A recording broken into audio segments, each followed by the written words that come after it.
mbokki Ngaparou asalaamaaleykum mbokku téléspectateur 4D TV man la Mbaye Niang entraîneur ASC Kayel division régionale.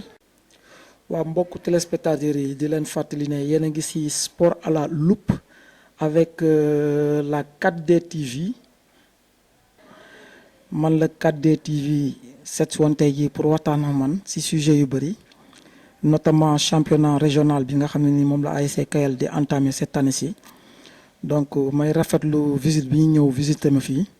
di ma laaj ci ay questions donc comme ni ma ko waxee depuis ba ma nekkee entraîneur ASC Kayel depuis 3 ans donc ren jii mooy suñu 3e année donc muy nekk année bu exceptionnelle quand même parce que équipe bi am na taxawaay bu rafet bu mu taxaw ci championnat régional bi. donc ren jii dañ ko constitué woon en 6 poules de 6 muy 36 équipes donc muy poule de 6 donc Ngaparou logé woon ci poule bu extraordinaire poule bu relevé quand même donc yàlla dimbali ñu ci kàttanu suñu borom ak taxawaayu xale yi ñu mujjee jël premier ci suñu poule mu nekkoon lu metti nag doon woon lu yomb mu nekkoon lu méttee mais xale yi gëm ko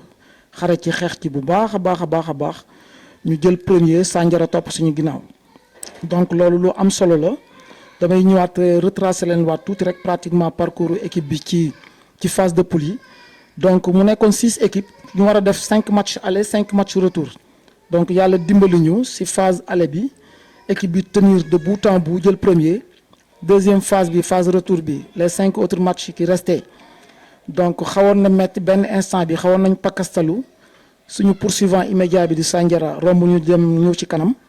donc à 2 journées ma ne xale yi faut pas paniquer daf leen ndànk rek li ngeen liggéey romb na foofu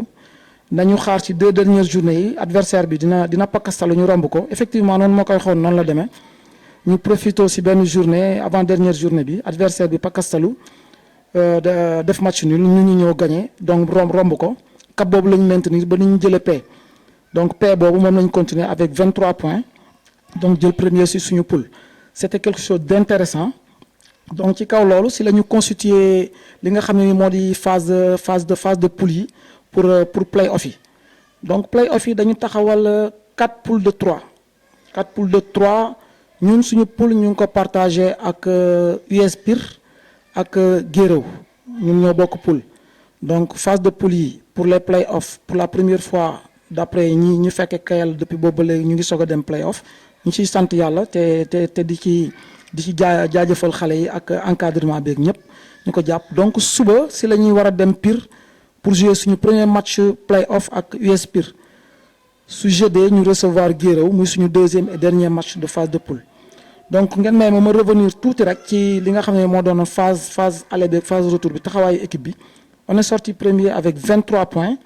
avec un goal average de +9. donc c'était quelque chose non négligent nekk lu am solo ñu ci jaajëfal ñëpp ci ñaan ñëpp ñu ñaan yàlla dimbali ñu suba ci suñu premier match play-off ñu dem ci jàmm ñëw ci jàmm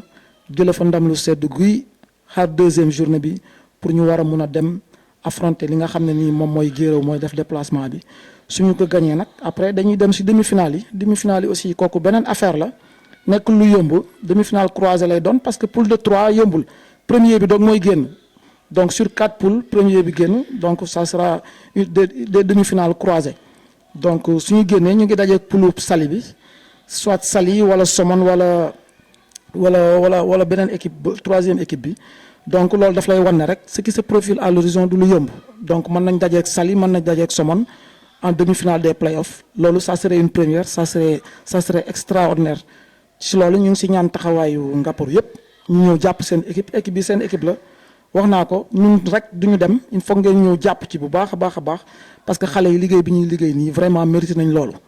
donc bu loolu jeexee maa ngi lancé appel également ñu jàppale la petite catégorie parce que umpalewu leen ni tey jii ci lañ démarré li nga xam ne peut-être mooy le championnat minime des écoles de football du département de Mbour.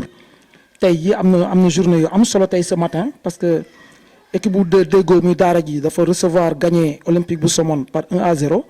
je profite de l'occasion pour féliciter Déco parce que dama koy yàgg di wax même sama joueur yi fii enseignant dama leen koy wax le football ça se fait dès le bas âge la formation dafa nekk lu am solo te Deco mu ngi ci liggéey bu am solo c'est le moment de le féliciter parce que mu ngi jël xale yi di leen jàngal les fondamentaux du football c'est quelque chose d'intéressant c'est quelque chose d'important donc mu ngi noonu donc la formation mu ngi fii Malaw mu ngi fii Bou mu ngi fii ñeneen ak ñeneen ñu ngi fii donc man li may liggéey nii au niveau de Kayel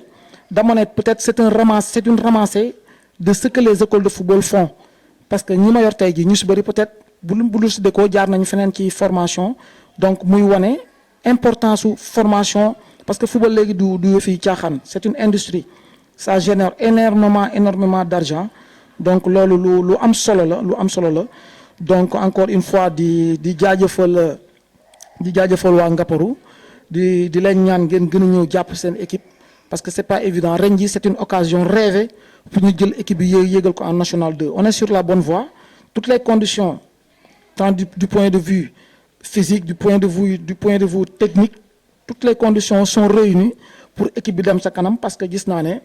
quand même équipe bi am na taxawaay bu am solo. waaw maa ngi leen sant di leen gërëm di leen jox rendez-vous sur YouTube avec la 4D TV bu leen fàttee abonné wu su ngeen abonné woo di ngeen gis li nga xam ne ni peut-être moo di émission yi. waaw xanaa di leen jaajëfal pour le mot de la fin di leen jaajëfal di leen sant di leen gërëm di wax ne amoon naa mbégte lool ak contentement vraiment di recevoir fii sama kër équipe bu 4D TV dans le cadre de leurs émissions sport à la loupe maa leen di gërëm di leen sant.